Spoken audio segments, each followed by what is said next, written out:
Hello students, आज हम लोग जो है एलपीपी की एक्सरसाइज स्टार्ट कर रहे हैं। तो एलपीपी की जो एक्सरसाइज 12.1 है उसमें 10 क्वेश्चन है। सिर्फ 2 क्वेश्चन अभी हम लगा रहे हैं आपके लिए, फिर अगले क्वेश्चंस को हम लोग नेक्स्ट वीडियो में करेंगे।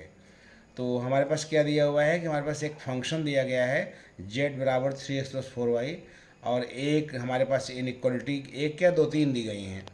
x+y less than or equal to 4, x greater than or equal to 0, y greater than or equal to 0। तो इन्हें जो इनइक्वलिटी दी होती है उसी को हम लोग कांस्टेंट बोलते हैं, और जिसका मान निकालना होता है उसको हम लोग ऑब्जेक्टिव फंक्शन कहते हैं। यानी Z is equal to 3x+4y, ये ऑब्जेक्टिव फंक्शन या हिंदी में इसको बोलते हैं उद्देश्य फलन, और इसको हिंदी में बोलते हैं कांस्टेंट्स को व्यवरोध बोलते हैं। व्यवरोध के समीकरण हैं।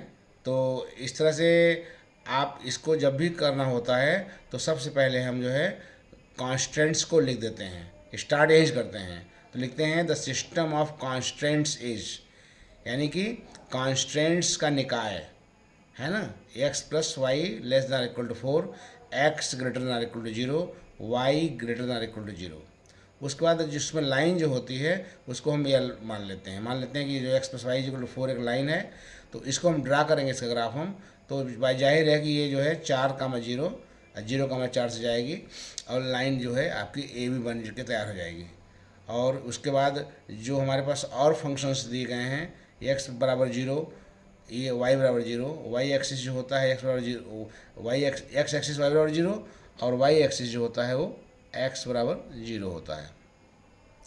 तो चूँकि क्वेश्चन ये है कि आपका सवाल जितना भी लगाया जाना है उसमें क्या है कि ये ग्राफ का जो पोर्शन है वो y के ऊपर है, एक्स एक्सिस के ऊपर है, और वाई एक्सिस के राइट साइड में है। यानी कहने का मतलब कि पहले क्वाड्रेंट में है। तो पहले क्वाड्रेंट में है और लाइन से भी घिरा हुआ है।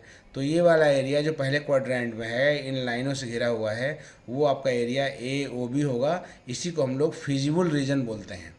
तो फिजिबल रीजन जो हो जाएगा वो ए ओ बी होगा, जो कि बाउंडेड है, क्योंकि आप देख रहे हैं 3 लाइनों से घिरा हुआ है।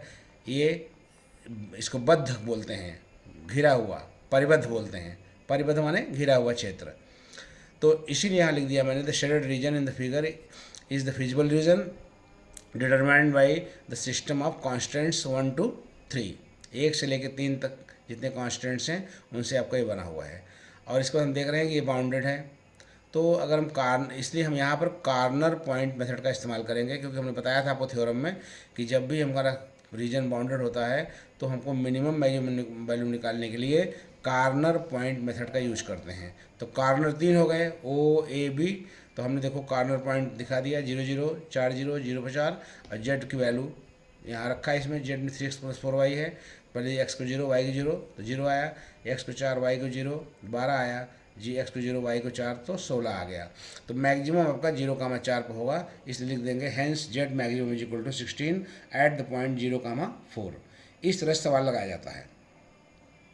अगला सवाल उसी ढंग का है। द सिस्टम ऑफ कॉन्स्टेंट्स दिए गए हैं, 2 समीकरण इसमें दिए गए हैं और 2 इक्वलिटीज और दी गई हैं। तो हम पहले समीकरण को L1 मान लेंगे, दूसरे को L2 मान लेंगे। देखिए L1 is equal to, L1 जो है x+2y बराबर 8 है, L2 3x+2y is equal to 12 है।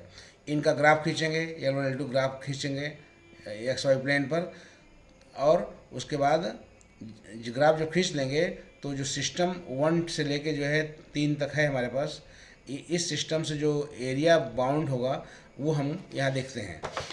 ये देखिए आपका ये एक्स एक्सिस है, वाई एक्सिस है, ये लाइन ड्रा किया, ये वाली लाइन ड्रा किया। तो हम देख रहे हैं कि ये जो लाइन पहली वाली है ए से जाती है 20 जाती है, यानी 8, 0 और 0, 4 से जाती है। सेकंड लाइन 4, 0 और 0, 6 से जाती है। और उसके बाद दोनों लाइनें एक दूसरे को 2, 3 पे काटती हैं। तो इसमें एक्स की वैल्यू जो है 0 से बड़ी है, इसका मतलब है कि ग्राफ का पोर्शन जो है वाई एक्सिस के राइट साइड में होगा, और वाई की वैल्यू जो है हमेशा जो है क्या है, पहले क्वाड्रेंट में है, तो इसका मतलब है कि वैल्यू वाई की जो हमेशा फर्स्ट क्वाड्रेंट में रहेगी। तो फर्स्ट क्वाड्रेंट में जो एरिया घिरेगा ये आपका हो जाएगा OCEB। यही एरिया आपका फिजिबल रीजन होगा, जो कि बाउंडेड है, क्योंकि आप देख रहे हैं कि ये घिरा हुआ है 4 लाइनों से। तो अब हमारे पास कार्नर पॉइंट हो गए OCE और बी हो गए हैं। इन्हीं पॉइंट पर हम जेड का मान निकालेंगे। तो देखो 00, 040, 23, 04 पे मान रख के निकालेंगे। तो इसमें मिनिमम मान पूछ लिया है, तो मिनिमम वैल्यू जो है -12 आ रही है। किस पॉइंट पे? 4, 0 पे आ रही है, इसलिए मिनिमम वैल्यू जेड की -12 हो जाएगी 4, 0 पर। Thank you for today. अगली वीडियो में हम लोग अगले क्वेश्चन करेंगे। Thank you.